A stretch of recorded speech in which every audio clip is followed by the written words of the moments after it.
Hey, welcome back to the show. We've got another Records and Riffs installment for you today, and this is episode 3, Exodus's 1985 debut, Bonded by Blood.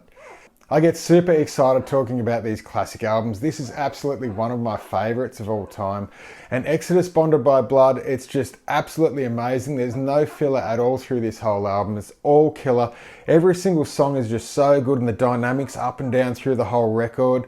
Paul Bailiff's vocals are fantastic. I just love the oversaturated sort of ambience in the air, and guitars are really modern sounding and heavy. The drums are pummeling. It's so far ahead of its time. I always think that out of all the debut albums like Metallica's Kill 'Em All and Megadeth's Killing Is My Business and everything else like Slayer did in Testament, this is by far to me the best sounding record. The guitars are just really crunchy and heavy. It's like all the guys knew exactly what sound they wanted, and somehow they worked really well in the studio, and it just came out really good. There's little clippings here and there on Paul's voice as he's shouting and screaming, but to me that's what makes this classic epic sort of record. It's just so good. And these episodes really are just focused on the record, the production, the riffs, everything. But I just wanted to tell you for today's recording, I've got my Jackson Japanese RR5 2007 model, and I've got that signal just going through the Master Effects Marauder pedal, which is based on the PV Bandit. And this is just a really cool pedal I've been enjoying a lot. I haven't actually done a video on it on the show yet, but it's just a killer pedal and it sounds like a real amp.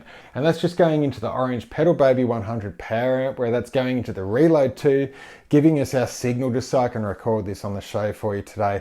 But pretty much the entire tone that I'll be playing today is just coming through the Master Effects Marauder, and it's absolutely killer.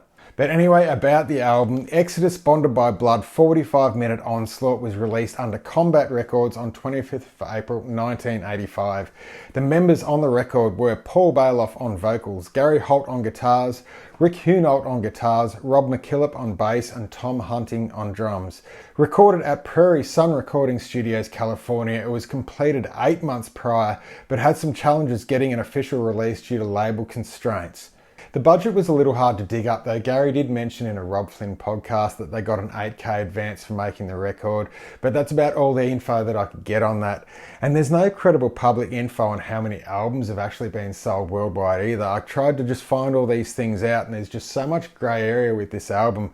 Gary said in interviews that it's the highest selling album on their catalogue and still continues to do well. And I believe that. It's absolutely killer. But getting to the guitar gear that was used on the record, Gary's Hondo Strat was a little banged up with some tuning stability issues, and his Marshall was fried from a cheap gold-plated necklace falling through the vents and shorting it out. Gary used his backup Fernandez Strat and borrowed a high-watt amp, putting two Boss SD1s in front, both with gain on 0 and level on 10, giving a crunchy, defining tone on the album. I'm sure I'll keep falling back to it through this discussion, but I really am just amazed in this time. A lot of these bands, like these guys, hadn't been playing their guitars or anything that long. There wasn't a whole lot of gear out there on the market, and just everything that they did in just a couple of years and innovated so much and just came up with so much, stacking Boss SD1s in front of an amp. It's just crazy. They all just seem to just have these amazing chops overnight and inventing these really cool ways to play the guitar that is still difficult to this day. But it's something I'll just keep talking about, I know, but it's just amazing to me. But I was unable to find credible info on Rick's gear for the recording, apart from his home-built Warmouth White V with the Rosewood fingerboard, the Floyd Rose and Duncan SH5 in the bridge. I can only assume that they both just played through that same high watt for the recordings, as both guitars sound really similar. It's not like the left channel and right channel have these distinct different tones, and even the lead style tones seem very similar on the whole album. However, something Rick did talk about, and I thought it was pretty entertaining. I've heard Gary talk about it as well. And what Rick has to say, he said he and Gary had massive racks made out of 13-ply birch, 8 feet wide, 4 foot high, with wheels on them. 3 JCM 800s were in each rack, though the chassis were removed from the heads and incorporated into the rigs on drawers. The heads were all modified by Ralph Stedham, adding effects loops and an extra preamp tube, which was foot switchable. They weighed an absolute ton. I just remember hearing Gary and Rick in different interviews just talking about these ridiculous rigs that like the road crew had to lug up these little stairs in clubs, and it was just an absolute nightmare. But it's like they were idiots and they were just working things out and they knew it. And over the page, we get to the album artwork, and the album was intentionally named A Lesson in Violence, with proposed art depicting the band all cut up with decapitated body parts. I tried to find images maybe that an artist just did a rough sketch or something, but there was nothing else out there. It was just an idea at the time, but the label found that idea a little too offensive and the title and cover art were changed. The artwork of two congealed infants, with one being demonic, was apparently the label's idea. The old-fashioned nursery rhyme image of messed up babies was totally disturbing, and the powder blue sheets topped it off. It did impact sales and stockers, with many stores refusing to hold it. With the 1989 reissue, an alternate cover was created with the red and black image of the crowd behind a yellow Exodus logo. And I think out of all the debut Big Four albums, this is by far the most disturbing cover. It's just so sort of creepy in a way, but it's so cool. I love it. There's loads of pointless trivia to keep discussing, and I actually love this part of records and riffs and just going back and digging things up and uncovering things myself that I never even knew. But there's a lost guitar track that never ended up on the album called Death Row. It was never recorded on the Turk Street demo tapes either. All the master tracks from the Bonded session are lost, so the chance of ever hearing that track or getting a remastered take on the original album is never going to happen. And that's just something that's stuck with me that's half really sad, but at the same time, they can't change it. It's captured exactly as it is. The album is just so cool as it is, and apart from the Let It Be Blood that they re-recorded in about 2008 or something like that, this album just carries on and we'll forever hear it just exactly the way it was intended to be recorded. Bonded eventually got released 8 months after they finished the recording, and it's a real shame that they missed the boat and the record label just delayed with this. I guess it is what it is, but everyone knows that it was just circulated on the scene for so long before the actual release. Those tapes were found worldwide, but when it eventually came out, it had mixed reviews, from totally forgettable Metallica clone shit to a thrash masterpiece. Bonded by Blood through the years is highly regarded as one of the most influential metal classics, appreciated by an entire metal community. And then we get to track 1, Bonded by Blood, and just my quick notes on this. The song is a metal masterpiece with an awesome energy and the best lyrics. Black Magic writes, "Slice of the blade, metal and blood come together as one." A full-bore metal ritual singing about things that actually happen at the shows. There was blood on the stage from the chaos, and there was some crazy cat banging his head, covered all in blood. They just wrote about what they saw, came up with Bonded by Blood. I know they had some blood brotherhood ritual at some point with Dave Mustaine being involved. They're all brothers on the scene. I think it's just so cool. And the way that these lyrics all just happen, it just captures what Exodus was all about. It was different from the rest. The crowds were absolutely insane at the shows. Like, all the stories are true. We've heard countless times that they played in front of Metallica, and James Hetfield said to Gary Holt after the show, like, "You'll never play for us again, mate." And they really haven't. It's stuck to this day that the Exodus crowds have always been renowned just to be so insane and so devoted to the whole band. And I just think it's just so cool. And the guitar solos are really good. And I think this song really just sets the pace with what's to come for Exodus. As Gary and Rick's styles, they just have this whole H-team playoff with one another. Gary's got that style of just like really fast and furious, and then Rick's really melodic and he's got more slurry bends and ends on really cool notes, and both are really mature style players. And I just think just their whole dynamic where they got together, it was just fantastic. And I really think that playoff really peaked on Tempo of the Damned. Some of the best solos I've heard come from Rick Hunold on that album, like Blacklist, is absolutely amazing. I just love the way it feeds through. But I really feel on Bonded by Blood, that whole style that Rick put into Blacklist, it's right there in Bonded. It's just really cool as well. And you can tell they're both the same players all the way through, and it's just so good. But anyway, here goes the Bonded by Blood riff.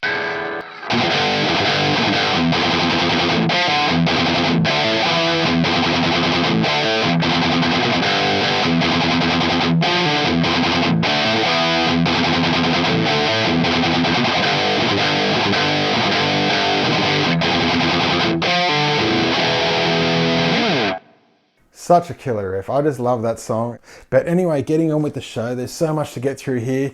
Track 2, Exodus. It was written by Gary Holt and Paul Baloff, doing some of the co-writing for the vocals. It's my favourite track on the album. It's probably one of my favourite Exodus tracks, hands down. I think both guitar players were so advanced for their time. Neither have been playing long, and the main riff with hammer-ons, string skipping, pummeling intensity, it's not easy. Rick had only been playing about 2 years at this point. He did have some Joe Satriani lessons, but apparently stopped because he didn't practice enough.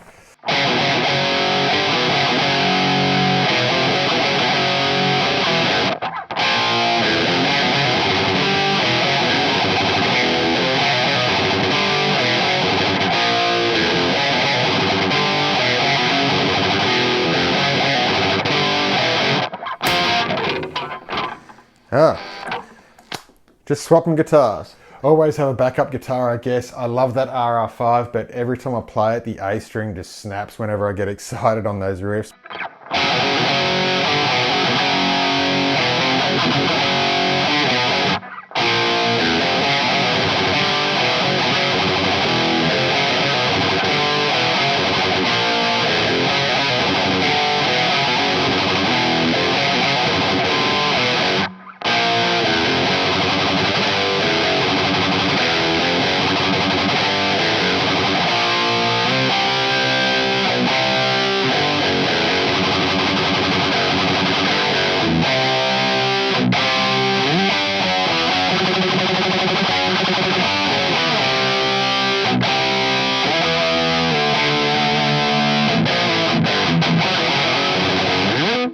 I just love playing that riff. I think it's just so gritty. It's so difficult to play right. It's just so fast, but you've got a string skip. And anyway, just moving on. And we get to track 3, And Then There Were None, written by Gary Holt and Tom Hunting. And this is a classic nuclear apocalyptic song. It's an epic classic riff roller coaster journey. And I think I encourage anyone that hasn't played any Exodus stuff, this is a great album to start with. And if you're just one of those people that want to learn the exact tabs and the way that Gary actually wrote half these songs, or all the songs, at sublevelrecords.com, you can go there. And Craig and Lum and Evan Bradley have transcribed all these songs absolutely accurately. Craig and Lum was the backup guitarist in the band when Gary was off with Slayer doing things, so he knows how to play all the songs. He's friends with the band, and I think even too, Gary has vetted all these songs that are written down on these tabs. So I just find a lot of Gary's riffs really difficult to learn by ear. I'm not exactly sure the note. It's more of just like a feel of the riffs. It's well, like Dave Mustaine's very similar as well. Some of those are really difficult. And Then There Were None.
I know I hit a wrong note there, but yeah, you get it. So next it brings us to track 4, A Lesson in Violence. And this is one of the 2 tracks that Rick actually helped Gary write. By the time Rick joined, most of the songs were already written, so this and Deliver Us to Evil are the only ones on the record, but it's an intense killer track.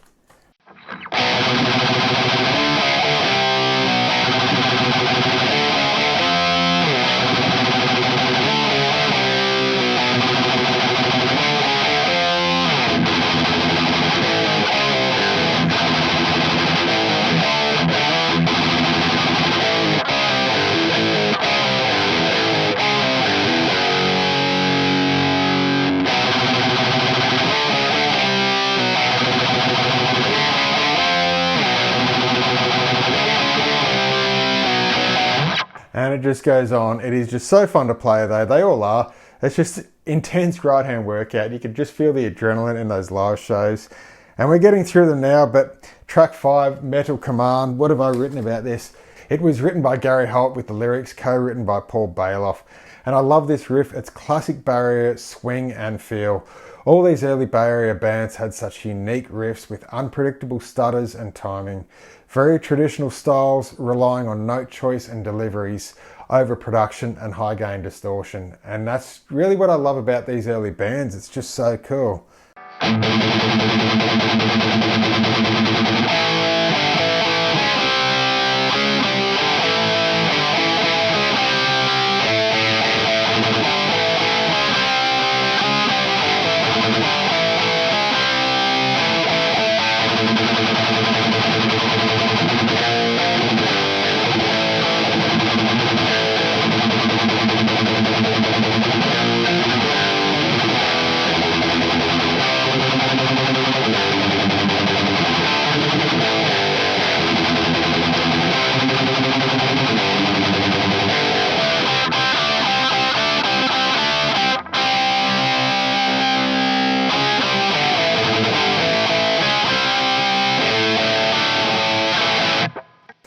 such a cool riff. I think those sorts of riffs, they just sound so good with the right tone, and this is unreal. I'm loving it. Track 6, Piranha. Lyrics all by Paul Bailoff and the music by Gary Holt, and it's so fun and in every live set to this day. And I really think the peak of this live set, I love going back to that 1997 A Lesson in Violence live album, and like the guitars, everything on that whole album is so cool. But what makes it really cool to me is Paul Bailoff between each of the songs, and he's just classic. You can just hear him, he's just loving it. Like the band has just got back together, they're just doing these shows, and he's on point, he's charged. Just like the band is so good at that point. It's the best you could ever hear them, I believe. That whole A Lesson in Violence, like Paul is just a class act. Like all his whole thing, like Posers Must Die in the middle of it all, and like there's one guy amongst us that, you know, a few guys that shouldn't really be here, they thought it was fun to come along, but they need to be found out and destroyed. You know, it's classic Paul. I love it. And the whole thing, like that whole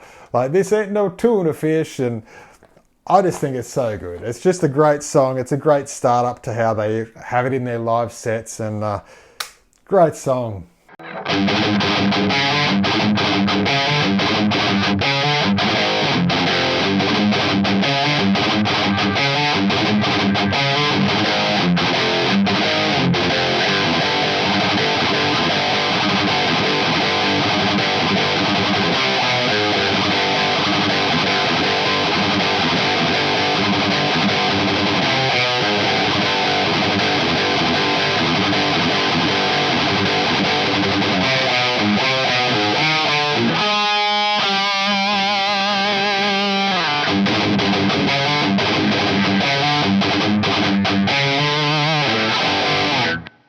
Killer riff, it's so cool. Keep on going. Track 7, No Love. This is just such a unique song to me. I think no one else in this day could ever even play that. I get blown away. What my notes say here, such a beautiful classic opener that isn't a simple piece. There's a real maturity to the cascading arrangements with fluid separation lines for bass and melody. Who would think that it'd fit so perfectly in an Exodus show, but it does. That whole arrangement by Gary, I'm surprised I've never actually even learnt it. I think I will. It's such a beautiful classical piece. I love playing classical guitar. It's just one of those things that you can like play the whole instrument like a piano and play the bass and play the melody, and you can just sit there and sort of absorb the whole thing. But just the way he constructed that intro, I think, with that melody piece, and you can just hear all the different bass lines moving around in different timing to the melody. It's absolutely beautiful. I don't know where he learnt to play like that, but it's just like come out of nowhere, and Gary Holt's the man. Like, what else can I say about that?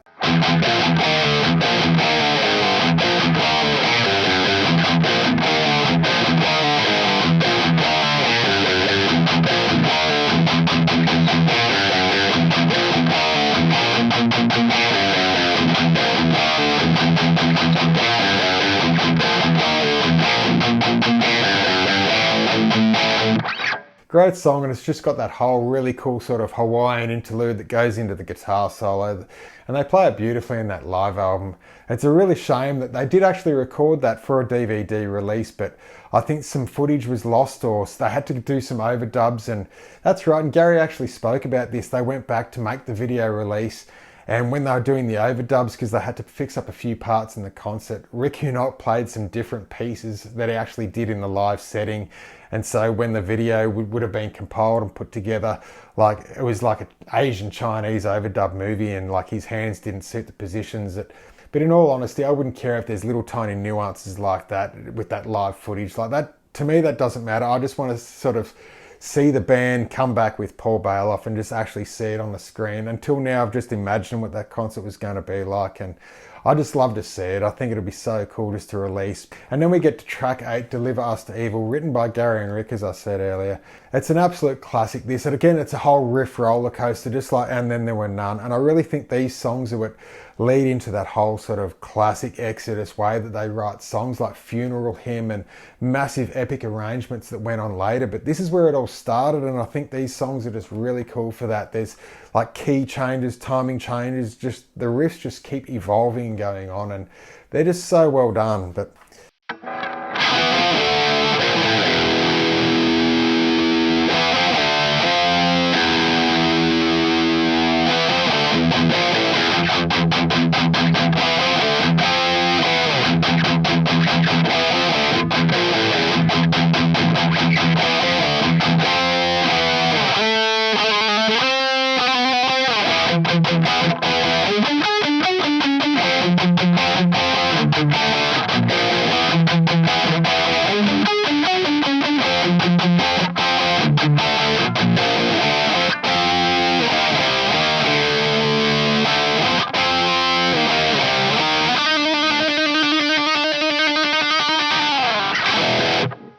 I keep saying these are just so fun to play. This is one of my favourite records to sit with, along with Rust in Peace by Megadeth, and just play along with it and just enjoy it.